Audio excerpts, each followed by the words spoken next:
भाभी, वैसे तो आप चाहे कितना ही लेप लगा लो, रहोगी तो मुझसे 19 ही, लेकिन फिर भी ये लो, दादी ने ये लेप दिया है, इसे लगा लो। और उन्होंने कहा है कि आज दही और हल्दी का लेप लगाकर स्नान करें ताकि आपका सांवला रंग कुछ कम हो जाए और शाम को मेरी बर्थडे पार्टी के लिए आप थोड़ी ठीक ठाक लगे। सरिता ने अपनी सुंदरता के घमंड में लेप का कटोरा अपनी भाभी मुस्कान की तरफ बढ़ाते हुए कहा। मुस्कान हमेशा अपने से छोटा हो या बड़ा सबके साथ अच्छा व्यवहार करती थी, इसीलिए उसने अपनी ननद को कुछ न कहना ही उचित समझा और बोली, ठीक है दीदी, मैं लगा लूंगी। दरअसल प्रशांत और मुस्कान एक ही कॉलेज में पढ़ते थे और दोनों ही एक दूसरे को बहुत पसंद करते थे।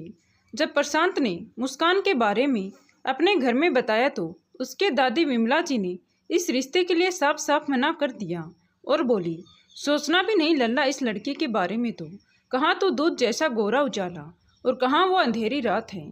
मैं तो तुम्हारे लिए सुंदर सी लड़की ढूंढूंगी, बिल्कुल अपनी सरिता की तरह, जो उसे देखे तो देखते ही रह जाए और कोई छूने की कोशिश करे तो मैली हो जाने का डर रहे। ऐसी बहू लाऊंगी तेरे लिए। दादी, मुझे जीवन साथी चाहिए, 100 पीस नहीं। मुझे ऐसी लड़की चाहिए जो लोगों की आंखों में नहीं बल्कि दिल में बस जाए, जिसके व्यवहार में अपनापन और सादगी हो। सुंदरता रंग में नहीं सीरत में होती है, जो मेरे साथ समय बिताए, ना कि अपने आप को निहारने के लिए घंटों तक दर्पण के आगे बैठी रहे, जैसे आपकी ये पोती सरिता बैठी रहती है। प्रशांत ने पास में बैठी हुई अपनी बहन सरिता के बाल खींचते हुए कहा। प्रशांत के बहुत समझाने और मनाने पर प्रशांत के पापा राम सिंह जी ने अपनी माँ से कहा कि माँ, जब वह इतनी जिद कर रहा है तो एक बार लड़की वालों से मिल लेते हैं, क्या दिक्कत है। तभी दादी ने कहा, अरे जब वो फोटो में ऐसी दिखती है तो सामने से देखने पर तो पता नहीं कैसी दिखती होगी। लेकिन राम सिंह जी के बहुत समझाने पर वह मान गई और बोली, ठीक है, देख लो भले ही, लेकिन मैं मेरे पोते के लिए ऐसी काली पीली लड़की नहीं लाऊंगी। खैर, प्रशांत और उसका परिवार मुस्कान के परिवार से मिलने गई। वहां पहुंचकर मुस्कान से मिलने और बातचीत करने के बाद विमला जी ने रिश्ते के लिए हाँ तो कर दी, लेकिन साथ ही इशारों में मुस्कान को ये भी सुझाव दे दिया कि बेटा, शादी तक जरा धूप से बचकर रहना और दही और हल्दी का लेप रोज रात में जरूर लगाना ताकि शादी तक रंग निखर जाए। विमला जी की बातों को सुनकर मुस्कान ने प्रशांत की तरफ देखा तो उसने आंखों से इशारा किया, प्लीज इग्नोर कर देना, दादी की बात को दिल से मत लेना। शादी तक रोज विमला जी और सरिता मुस्कान को रंग साफ करने की टिप्स और वीडियो की लिंक भेजती रहती कि कैसे रूपवान बना जाए। मुस्कान ये सब देख बहुत डर जाती, लेकिन इन सब के बीच प्रशांत के साथ उसकी मम्मी कविता, यानी कि अपनी सास के मैसेज उसे ठंडी फुहार लगते। प्रशांत की माँ उसे हौसला देती कि बेटा, ससुराल में तेरे लिए गेंदा फूल ही रहेगा, कांटों का बिछोना नहीं, तू परेशान मत होना और ना ही किसी बात की चिंता करना। बेटा, यहाँ भी तुम्हें माँ ही मिलेगी। अपनी सास कविता जी की बात सुनकर मुस्कान निश्चिंत हो जाती। बहुत ही धूमधाम से मुस्कान और प्रशांत की शादी हो गई। अब ये प्रशांत के प्यार का ही नतीजा था कि मुस्कान का सांवला चेहरा भी दमक रहा था। जिसने भी दोनों को साथ में देखा तो दोनों की प्रशंसा करने लगते। धीरे धीरे मुस्कान ने अपने हंसमुख व्यवहार से सभी का दिल जीत लिया और थोड़ा थोड़ा अपनी दादी सास विमला जी का भी। लेकिन इन सभी से सरिता के दिल में अपनी भाभी मुस्कान के प्रति ईर्ष्या ने जन्म ले लिया और अब वो उसकी हर बात को रूप रंग से जोड़ देती और सभी के सामने उसका मजाक बनाने लगी। सरिता का व्यवहार बहुत ही आक्रामक होता जा रहा था, क्योंकि बचपन से ही दादी माँ ने उसके दिल में ये बैठा दिया था कि रंग रूप से ही दुनिया चलती है। तो अपने इस घमंड के चूर में वो अपनी माँ कविता जी को भी पसंद नहीं करती थी, क्योंकि वह भी सांवले रंग की थी। लेकिन अपनी बात थी तब तो कविता जी कुछ नहीं कहती थी, पर अब बात बहू पर आ गई। तब उन्होंने एक दिन अपनी बेटी सरिता को अपने पास बिठाया और उसे बहुत समझाने की कोशिश की कि बेटा, मुस्कान के प्रति तेरा व्यवहार सही नहीं है, अपने रंग रूप का गुमान करना ठीक नहीं है बेटी, खूबसूरती सूरत से नहीं सीरत से होती है। तो वो कविता जी पर भी हंसने लगती कि आपकी सीरत तो बहुत अच्छी है ना, फिर भी दादी ने आपको कभी बहू का हक नहीं दिया, आप घर की बड़ी बहू हैं। फिर भी दादी चाची से ही पूछकर सभी घर के फैसले लेती है। उसने अपनी माँ की एक ना सुनी और मुंह पिचकाकर वहाँ से चली गई। तभी कविता जी सोचने लगी, कि सांवली सूरत होने का जो दर्द मैंने झेला है, वो दर्द मैं अपनी बहू मुस्कान को कभी नहीं झेलने दूंगी। मैं हमेशा उसकी ढाल बनूंगी। उन्होंने अपने पति राम सिंह जी से कहा कि एक माँ होने के नाते मुझे डर मुस्कान से ज़्यादा सरिता के लिए लगता है कि कहीं उसका गुरूर उसकी ज़िंदगी बर्बाद ना कर दे, जैसे रोशनी जीजी ने कर दिया। अपने रूप के घमंड में उन्होंने अपनी ज़िंदगी में खुद आग लगा ली। सभी को यही लगता है कि जीजा जी की मौत हार्ट अटैक से हुई थी, लेकिन आप भी तो जानते हैं कि उस हार्ट अटैक का कारण भी जीजी ही थी। घर में आए दिन कलह, काम को लेकर उनका अपनी सास और ननद से तू मैं, और हमेशा जीजा जी को सबके सामने बेइज्जत करना उन्हें अवसाद में ले गया। और एक दिन उनके कलह को वो बर्दाश्त नहीं कर पाए और अपनी ज़िंदगी गंवा दी। और मैं नहीं चाहती कि सरिता के साथ भी। कविता जी बोलते बोलते कांप गई। तुम बहुत ज़्यादा सोच रही हो कविता। ज़रूरी नहीं जो जीजी के साथ हुआ वो अपनी सरिता के साथ भी हो। सरिता अभी बच्ची है, समझ जाएगी वो। राम सिंह जी ने कविता जी को सांत्वना दी तो कविता जी ने कहा, बच्ची? आपको सरिता और माँ जी को रोशनी जीजी बच्ची ही लगती हैं। आज वह अपना 22वां जन्मदिन बनाने जा रही है और 1-2 साल में शायद उसकी शादी भी हो जाएगी। और आप कह रहे हैं कि वह बच्ची है, पता नहीं कब समझेगी वो। कविता जी अपना सर पकड़कर बैठ गई। किस बात का मातम बना रही है तुम्हारी पत्नी? आज मेरी लाडो का जन्मदिन है, तो खबरदार अगर उसे कुछ भी कहा तो उसकी चिंता तू मत कर। मैं अभी जिंदा हूँ।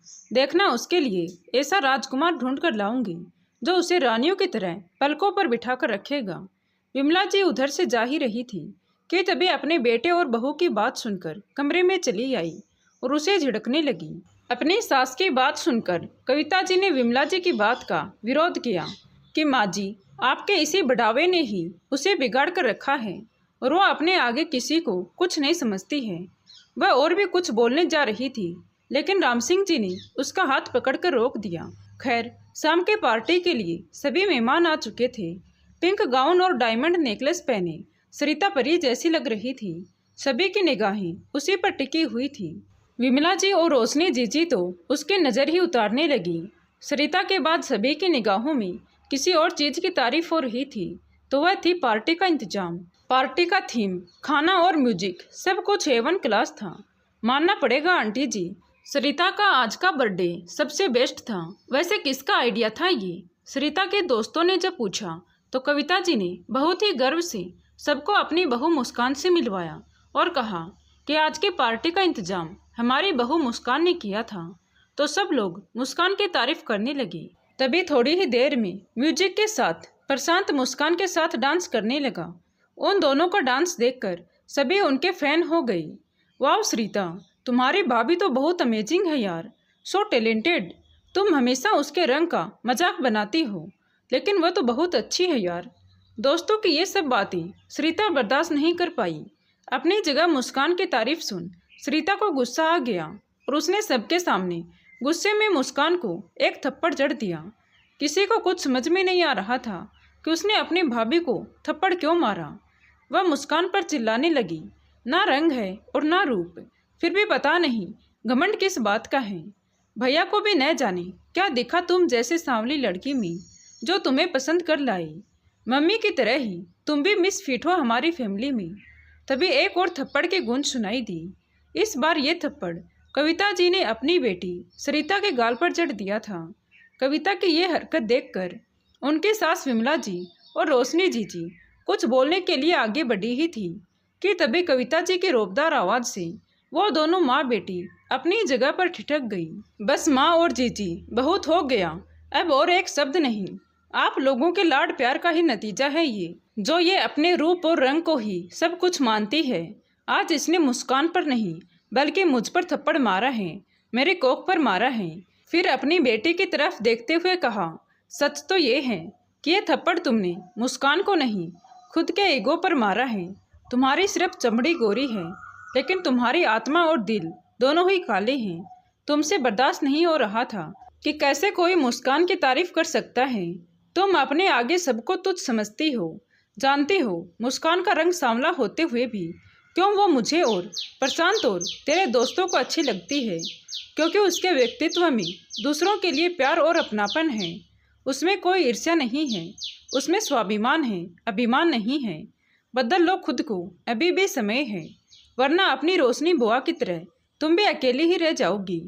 लोग तुम्हारे आसपास तो होंगे, लेकिन तुम अंदर से एकदम अकेली और खोखली हो जाओगी।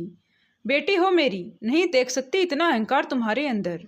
बोलते बोलते कविता जी कांपने लगी, उसके कदम लड़खड़ाने लगे। तभी प्रशांत और मुस्कान ने जल्दी से उन्हें पकड़ लिया। मुस्कान को देख कविता जी उसको प्यार से सहलाने लगी और फिर हाथ जोड़कर बोली, माफ़ कर दे मुस्कान मुझे। सरिता की तरफ से मैं माफ़ी मांगती हूँ। नहीं कर पाई उसकी परवरिश जैसा मैं चाहती थी, नहीं समझा पाई उसे कि सूरत नहीं सीरत अच्छी होनी चाहिए। पर उसकी भी गलती नहीं बेटा, बचपन से ही जो सिखाया और समझाया गया उसने वही सीख लिया। मम्मी आप अपने आप को दोष मत दीजिए। इतना कहकर वो अपनी सास के गले लग गई। उधर सरिता अपने गाल को लेकर अपनी दादी माँ विमला जी के पास गई, लेकिन आज पहली बार सरिता के आंसू उनको द्रवित नहीं कर पाए। तूने आज बहुत बड़ी गलती की है बेटी। घर की बहू पर सबके सामने हाथ उठाकर तुमने अच्छा नहीं किया। आज पहली बार कविता बहू की प्रतिक्रिया पर मुझे कोई एतराज नहीं। उसने जो किया सही किया। मुझे भी आज समझ में आया है कि तेरी बुआ भी अपने घमंड में चूर होकर किसी को कुछ नहीं समझती, और इन सब के पीछे कहीं ना कहीं मैं ही हूँ, क्योंकि मैंने ही तुझे और तेरी बुआ दोनों को सूरत की खूबसूरती दी। लेकिन अब मैं नहीं चाहती कि जो गलती तुम्हारी बुआ ने की है वही गलती तुम भी करो। इसीलिए आज के बाद बेटा कभी अपने गोरे रंग का घमंड मत करना। और फिर अपनी बहू कविता से बोली, कविता बहू मुझे माफ़ कर दो, मैंने तुझे बहुत लज्जित किया है। तूने सही कहा था कि खूबसूरती सूरत से नहीं सीरत से होनी चाहिए। कोई बात नहीं माँ जी, मेरी बात देर से ही सही, लेकिन आप लोगों को समझ में तो आई। तो दोस्तों आपको हमारी कहानी कैसी लगी कमेंट करके ज़रूर बताएं। कहानी अच्छी लगी हो तो प्लीज़ वीडियो को लाइक करें, शेयर करें और हमारे चैनल कहानी विद देवांशी को सब्सक्राइब ज़रूर करें। Thank you.